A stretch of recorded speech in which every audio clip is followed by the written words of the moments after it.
My dear friends, here is a new book called Stages of Growth in Religious Life, authored by Reverend Dr. Gregory DSouza.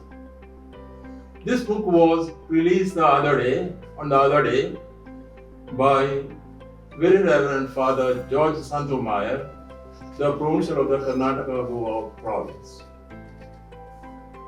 Life must grow in all its form, namely vegetative, animal, and human. Life must grow. It must grow also in religious life and spiritual life. Only when life grows, it becomes fruitful and useful.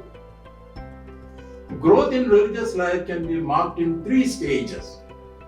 At the first stage, those who begin to live religious life pay more attention to law. They become law-abiding. Sometimes they become totally oblivious of the inner virtue or the motivation why the law is to be observed. They become even legalistic. At the second stage, the growth is marked with virtue, above all love. If there is a contrast between virtue and virtue and law, they prefer to live by virtue, taking an exemption from the law.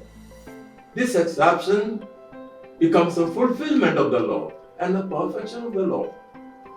Third stage, life grows in the dimensions of beatitude.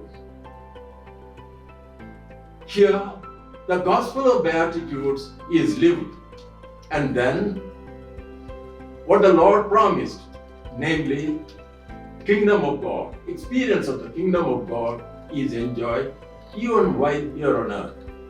This book is worth reading, namely the book Stages of Growth in Religious Life. Thank you very much.